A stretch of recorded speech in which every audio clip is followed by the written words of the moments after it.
ফেব্রুয়ারি 15 তারিখের মধ্যে যে নির্বাচনের কথা বলা হচ্ছে, আমাদের দেখেন নির্বাচনকালীন যে সময় ফেব্রুয়ারি জানুয়ারি, এটা নিয়ে কিন্তু আমরা আমাদের জায়গা থেকে বিরোধিতা জানাইনি, কিন্তু আমরা আমাদের জায়গা থেকে জনগণের প্রত্যাশাটা তুলে ধরেছি। আমরা বলেছি যে মৌলিক সংস্কারগুলো যদি না হয়, জুলাই সনদের আইনগত একটা শক্ত ভিত্তির উপরে এই জুলাই সনদের ভিত্তিতে যদি নির্বাচন না হয়, এবং আমরা যে সংস্কারগুলোর কথা বলছি এগুলো সংস্কারগুলো সাস্টেইনেবল হওয়ার জন্য, আইনগত ভিত্তি শক্ত হওয়ার জন্য যে গণপরিষদের নির্বাচন, একই সাথে নির্বাচন উইথ গণপরিষদ, এই গণপরিষদ নির্বাচনটা যদি না হয়,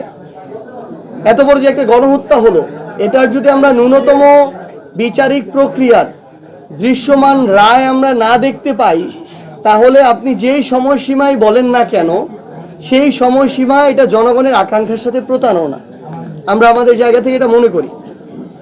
তাই আমাদের জায়গা থেকে স্পষ্ট যে বার্তা, যে এটাই বাস্তবতা যে সকল যে বিচারিক প্রক্রিয়া এগুলোর রায় ফেব্রুয়ারির মধ্যে হবে না বা হওয়া সম্ভব না, কিন্তু দৃশ্যমান কিছু গণহত্যার সাথে সরাসরি সম্পৃক্ত যে ব্যক্তিরা,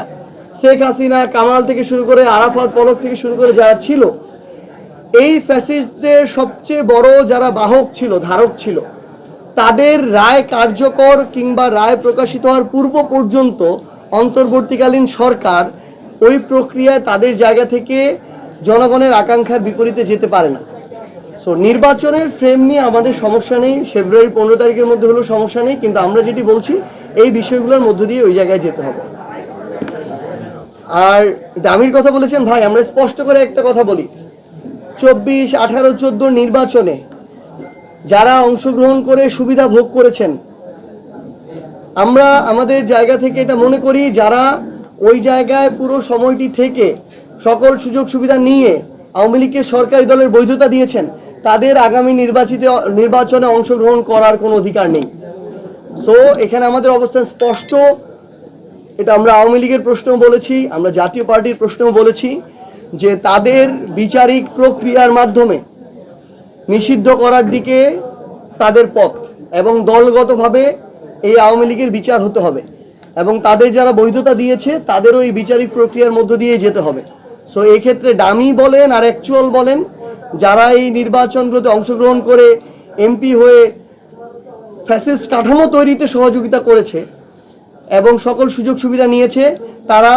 আগামী নির্বাচনে কোনোভাবে অংশগ্রহণ করতে পারবে না। আওয়ামী লীগের তাদের জায়গা থেকে যদি আপনি বলেন, এখানে তাদের কিছু যেগুলো কুকর্মের দোষর, কালপ্রিট, তারা কিন্তু এমন অনেকে আছে যারা ওই 5ই আগস্টের সময়ে বা একটু আগে পরে যে কোনোভাবে যে কারো সহযোগিতা দেশ ছেড়ে পালিয়েছে। তারা যখন ওই দেশে এই ধরনের আবার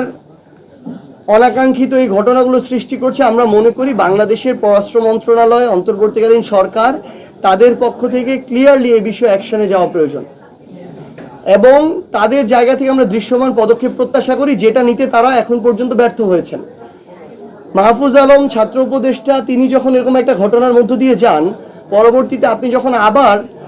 ছাত্রদের যে অভ্যুত্থানে যারা নেতৃত্ব দিয়েছে তাদেরকে নিয়ে আপনি একটি সফরে যাবেন, আপনার ওই প্রতিরোধমূলক ব্যবস্থাগুলো নিয়ে যাওয়া দরকার ছিল, আপনি নেন না। এটা আপনার গাফিলতি, এটা আপনার সীমাবদ্ধতা, এই ব্যর্থতার দায় আপনার স্বীকার করতে হবে। কিন্তু আমরা চাই